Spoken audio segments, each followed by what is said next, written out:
Okay, we are going to go over the Day 4 homework for the functions unit. First question, the graph of a function and its inverse are always symmetric across which of the following lines? That will be the line y is equal to x. Choice 3. Number 2, which of the following represents the inverse of the linear function 3x minus 24? Swap x and y, the 24 divided by 3 simplifies down to 8. Choice 1. Number 3, if the y-intercept of the linear function is 8, then we know that its x-intercept is going to be 8, and there's a diagram then that shows graphing a function with a y-intercept at 0, 8. It reflects over the line y is equal to x. It becomes the x-intercept 8, 0. If both were plotted, which of the following linear functions would be parallel to its inverse? The best way to do that is to find the inverse for all 4 of them. And notice the slope changes for all of them except for number 4. Slope, remember, is from the equation y is equal to mx plus b. M is the slope. Choice 4 is the linear function whose inverse also has the same slope of m is equal to 1. Number 5, which of the following represents the equation of the inverse? Again, swap x and y. Solve for y, distribute. Choice 3. Number 6, which of the following points lies in the inverse? The best way to do that one is to solve for, after you swap x and y, solve for y, find the inverse, and then use the guess and check method to plug in the choices one at a time, or you can type it into the graphing calculator and look at the table of values.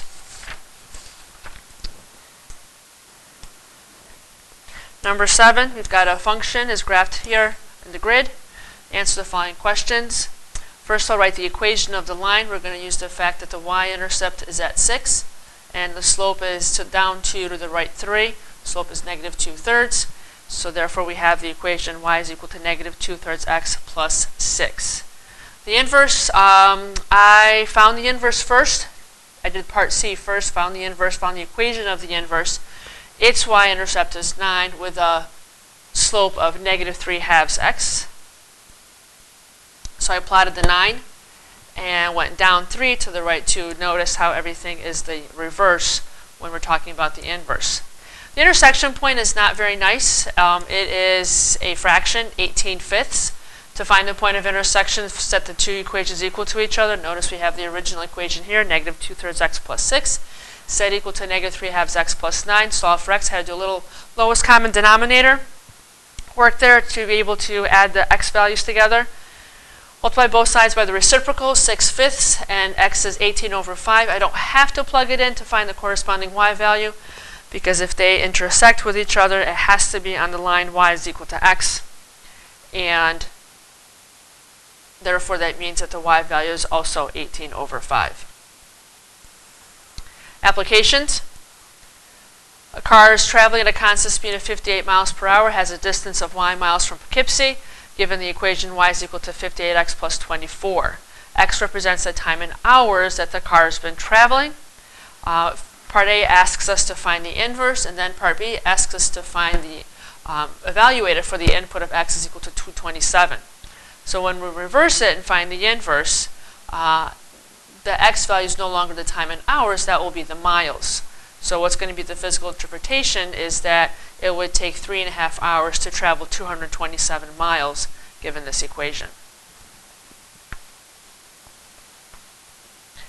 Number 9 follows. A generic equation for the inverse of any linear function will be x minus b divided by m.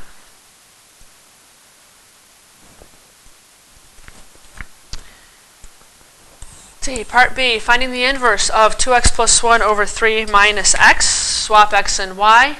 We want to get y by itself. Notice we have the two y values on each side of the equal sign. Bring those over. Get the non-y values to the other side. So 3x minus 1 over 5 is the inverse. Some short answer questions about inverse. Number 2, if the function has an inverse and if f of a is equal to negative b is on f of x, we swap them, negative b comma a. Choice 3 is going to be on f inverse. Number 3 is a really good question. If the inverse, when you input G2 into the inverse, what is going to be the output? Well, the output is going to be the original input of the g function. So what is 2 is the output for what x value? And if we look for 2, 2 is right there, so that the corresponding x value is -1. Therefore, -1 is going to be the output when 2 is the input for the inverse function. Number 4 is a fancy way of asking which function passes a horizontal line test, choice 4. And for number 5, for a one-to-one function, it's known that f of 0 is equal to 6 and f of 8 is equal to 0, which the following must be true. Again, talking about the x and y intercepts. So 0, 6 is the y-intercept of the function, while 8, 0 is the x-intercept. Reflected over the y is equal to x, the true statement, choice 2, the y-intercept becomes 8, 0, 8. Last page, number 6, another graph. We have h of x is given to us here in the black, and it says just sketch a graph of inverse. I created a table of values. I did a table of values for the h function, then I swapped the x and y values just like we did in class to get the values for the h inverse, plotted those points, connect the dots. Again, you want to make sure that your point of intersection, if the function and the inverse do intersect, they have to intersect on the line y is equal to x. Notice that the domain of the function becomes the range of the inverse. Similarly, the domain and range of the inverse are also swapped. Number 7, we talked about this a couple days ago. Be able to read, to translate the function notation. A inverse of 9 pi means find the radius if the area is 9 pi, so radius is equal to 3. Similarly for 36 pi, radius is 6. Same thing for 100 pi and 225 pi to find the radii there. And again, being able to translate function notation into English, the input is the area and the output is the radius.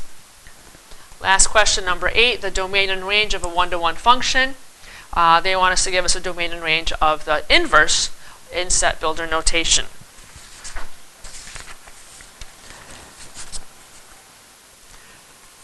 Fix any problems that you have. Hang on to this homework. And after this, open up the video for the day 5 notes. Please work together so that everybody's all set after the homework solutions and after the notes.